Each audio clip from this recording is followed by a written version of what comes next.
ദൈവത്തിന് മഹത്വം. യേശുക്രിസ്തുവിന്റെ മടങ്ങിവരവും അനന്തര സംഭവങ്ങൾ 254 ഭാഗത്തേക്ക് ഏവരെയും പ്രാർത്ഥനയോടെ ക്ഷണിച്ചുകൊള്ളുന്നു.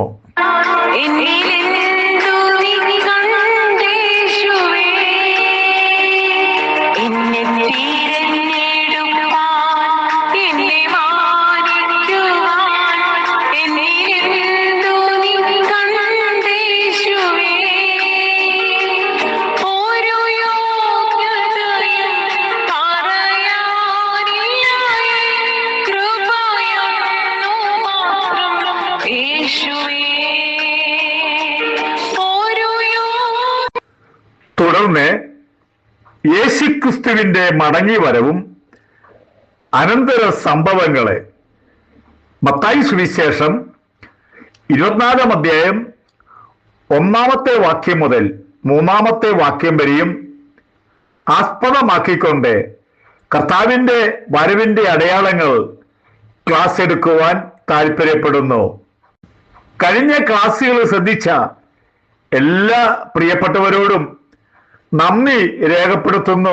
കർത്താവ് നമ്മളെ സഹായിക്കുമാറാകട്ടെ. നമ്മുടെ കർത്താവായ യേശു ഒലിവുമലയിൽ ഇരിക്കുമ്പോൾ ശിഷ്യന്മാർ തന്റെ അടുക്കൽ വന്നു. അതെപ്പോൾ സംഭവിക്കും? നിന്റെ വരവിനും ലോക അവസാനത്തിനും അടയാളം എന്ത്? നമ്മൾ മത്തായി സുവിശേഷം 24 അധ്യായത്തിൽ 1 വാക്യം മുതൽ വായിക്കുമ്പോഴേ യേശു ദൈവാലയം വിട്ടു പോകുമ്പോൾ ശിഷ്യന്മാർ ദൈവാലയത്തിന്റെ പണി കാണിക്കേണ്ടതിന് അവന്റെ അടുക്കൽ വന്നു. അവൻ അവരോട്, ഇതെല്ലാം കാണുന്നില്ലയോ? ഇടിഞ്ഞു പോകാതെ കല്ലിന്മേൽ കല്ല് ശേഷിക്കയില്ല എന്ന് ഞാൻ സത്യമായിട്ട് നിങ്ങളോട് പറയുന്നു എന്ന് പറഞ്ഞു. നമ്മുടെ കർത്താവായ യേശു 2 വാക്യത്തിലെ ഈ ദൈവാലയത്തിന്റെ പണിയെ പറ്റിയാണ് അവിടെ പറഞ്ഞേക്കുന്നത്. എന്നാൽ നമ്മുടെ കർത്താവായ യേശു ഒലിവുമലയിലാണ് മിക്കപ്പോഴും താമസമുള്ളത്. അവൻ ഒലിവുമലയിൽ ഇരിക്കുമ്പോൾ ശിഷ്യന്മാർ അവന്റെ അടുക്കൽ വന്നു. അതെപ്പോൾ സംഭവിക്കുമെന്നും നിന്റെ വരവിനും ലോക അവസാനത്തിനും അടയാളം എന്ത് എന്ന് പറഞ്ഞു തരണം എന്നപേക്ഷിച്ചു. ശിഷ്യന്മാർ അക്കമിട്ട് 3 കാര്യമാണ് അവിടെ പറഞ്ഞത്.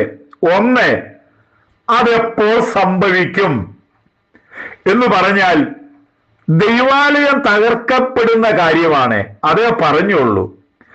എന്നാൽ അവർക്കറിയാം യേശു പറഞ്ഞതിൻ്റെ സത്യം എന്താണെന്ന് അവർക്കറിയാം. അതുകൊണ്ടാണ് അടുത്ത 2 ചോദ്യങ്ങൾ ചോദിച്ചത്. 2ാമത്തെ ചോദ്യം, നിന്റെ വരവിന്റെ അടയാളം എന്ത്? അവർക്ക് വലിയ ആഗ്രഹമാണ്. 3ാമത്തേത്, ലോക അവസാനത്തിന്റെ അടയാളം എന്ത്? ഈ 3 പ്രധാനപ്പെട്ട ചോദ്യത്തെ ആസ്പദമാക്കിയായിരിക്കും തുടർന്നുള്ള ക്ലാസ്സുകൾ എടുക്കുവാനായിട്ട് താല്പര്യപ്പെടുന്നത്.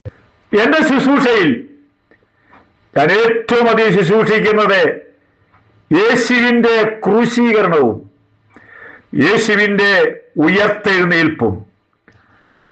ഏറ്റവും പ്രധാനമായി ഞാൻ എൻ്റെ ശുശ്രൂഷാ വേളയിൽ കർത്താവിന്റെ വരവിനെ പറ്റി പറയാതിരിക്കയില്ല, പറയും. നമ്മുടെ ജീവിതത്തിലെ ഏറ്റവും വലിയ പ്രത്യാശയാണ് കർത്താവിന്റെ വരവ്. അനേക ഇന്നത്തെ പുതിയ സംഘടനകളൊന്നും കർത്താവിന്റെ വരവിനെ പറ്റി ഒന്നും പറയുന്നില്ല. അവർ കുറച്ച് അനുഗ്രഹങ്ങളും ദൈവജനമില്ലാത്ത കുറച്ച് കാര്യങ്ങളൊക്കെ പ്രസ്താവിക്കുന്നു എന്ന് മാത്രമേ ഉള്ളൂ. ഇപ്പൊ നമ്മുടെ ജീവിതത്തെ ഏറ്റവും വലിയ പ്രത്യാശ യേശുവിന്റെ മടങ്ങിവരവ്. ശിഷ്യന്മാരുടെ ആ ചോദ്യത്തിലെ നമ്മുടെ കർത്താവായ യേശു 14 പ്രവചന അടയാളങ്ങളാണ് പ്രസ്താവിച്ചിരിക്കുന്നത്. 14 അവർ 3 ചോദ്യമേ ചോദിച്ചുള്ളെങ്കിലും തന്റെ ശിഷ്യന്മാരോട് ഏറ്റവും പ്രധാനപ്പെട്ട 14 സംഭവങ്ങൾ പ്രസ്താവിച്ചു. 1ാമത്തേത്, ഞാൻ ക്രിസ്തു എന്ന് പറഞ്ഞ് അനേകർ എന്റെ പേരെടുത്ത് വന്ന് പലരെയും തെറ്റിക്കും. 24-ാം അധ്യായത്തിന്റെ 5-ാമത്തെ വാക്യം. ലോകത്തിൽ പലയിടങ്ങളിലെ ദൈവമാണെന്നൊക്കെ പറഞ്ഞ് അഭിനയിച്ച ഒത്തിരി പേരുണ്ട്. വലിയ വലിയ ആളുകൾ ജോലി വരെ വിട്ടിട്ട് ഇവരുടെ പിന്നാലെ പോയി നശിച്ച സംഭവമുണ്ട്. ചില വർഷങ്ങൾക്ക് മുമ്പ് എറണാകുളത്തൊരു മശിഹ പ്രത്യക്ഷപ്പെട്ടു. നല്ല വിദ്യാഭ്യാസമുള്ളവനാണ്. അദ്ദേഹത്തെ കാണാൻ വേണ്ടി ഞാൻ ചെന്നു. അദ്ദേഹം പറഞ്ഞു, ആ മതിൽക്കെട്ടിന്റെ അകത്ത് നിന്നാ പറഞ്ഞത്, ഞാൻ പുറത്തു നിന്നായിരുന്നു. എൻ്റെ കൂടെ വേറെ 1-2 സഹോദരന്മാരുണ്ടായിരുന്നു. താൻ മശിഹയാണെന്ന് പറഞ്ഞു. പെട്ടെന്ന് അവിടെ നിന്ന് മാറി താൻ താമസിക്കുന്ന സ്ഥലത്തേക്ക് അങ്ങ് പോയി. മറുപടി പറയാനോ എന്തെങ്കിലും ചോദ്യം ചോദിക്കാനോ ഒന്നും അവസരം കിട്ടിയില്ല. താനാണ് മശിഹ എന്ന് മാത്രം പറഞ്ഞ് താൻ പോയി. കർത്താവ് അടുത്ത് പറഞ്ഞിരിക്കുന്നത്, നിങ്ങൾ യുദ്ധങ്ങളെയും യുദ്ധ ശ്രുതികളെ കുറിച്ചും കേൾക്കും. മത്തായി 24-ാം അധ്യായത്തിന്റെ 6-ാമത്തെ വാക്യം. 20-ാം നൂറ്റാണ്ടിൽ ലോകം കണ്ട ഏറ്റവും വലിയ 2 മഹായുദ്ധങ്ങൾ കണ്ടു. ഏറ്റവും വലിയ മഹായുദ്ധങ്ങളെ. ലക്ഷക്കണക്കിന് ആളുകളാണ് മരിച്ചത്. 2-ാം ലോകമഹായുദ്ധത്തിലെ ജപ്പാനിലെ ഹിരോഷിമയിലും നാഗസാക്കിയിലും ആറ്റം ബോംബ് ഇട്ടു. എത്ര ലക്ഷം പേരും മരിച്ചു എന്ന് കണ്ടുപിടിക്കാൻ കഴിയാതെ വണ്ണം അത്ര മാരകമായ ബോംബാണ് അവിടെ വർഷിപ്പിച്ചത്. നമ്മുടെ കർത്താവ് പറഞ്ഞു, നിങ്ങൾ യുദ്ധങ്ങളെ കുറിച്ച് കേൾക്കും. അന്ന് പറഞ്ഞത് നമുക്ക് ചരിത്രത്തിൽ, നമ്മുടെ ചരിത്രത്തിലെ ഈ നൂറ്റാണ്ടിൽ തന്നെ അത് കേൾക്കുവാനായിട്ടും അറിയുവാനായിട്ടുള്ള അവസരം ഉണ്ടായല്ലോ. എത്ര ആളുകൾ, എത്ര ലക്ഷം പേര് മരിച്ചു എന്ന് പറയാൻ പറ്റിയില്ല. ഇന്നും ആ ബോംബിട്ട സ്ഥലത്തിന് മേളിലൂടെ പക്ഷികൾക്ക് പറക്കാൻ പറ്റിയില്ല. അവിടുത്തെ അതിന്റെ മാരകമായ പരിണിത ഫലം ജപ്പാൻ ഇന്ന് അനുഭവിച്ചുകൊണ്ടിരിക്കുന്നു. അവിടെ എന്തെല്ലാം സംഭവിക്കുന്നു പറയാൻ പറ്റാത്ത വണ്ണം ഇത്രയും വർഷമായിട്ടും അതവിടെ തുടർന്നുകൊണ്ടിരിക്കുന്നു. ഇനിയൊരു 3-ാം ലോകമഹായുദ്ധം ഉണ്ടാകും. അതെപ്പോഴാണെന്ന് നമുക്ക് പറയാൻ പറ്റിയാലെങ്കിലും അധികം താമസമില്ല നടക്കും.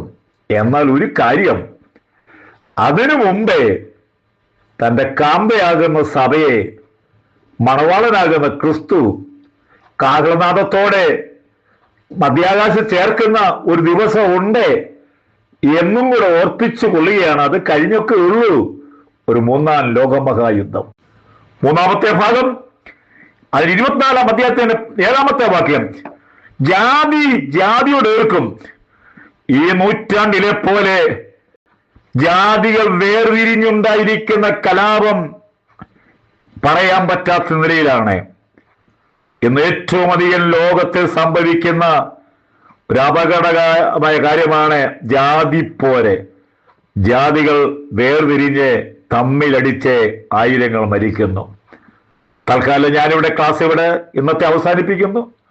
ക്ലാസ് തുടരാൻ താല്പര്യപ്പെടുന്നു.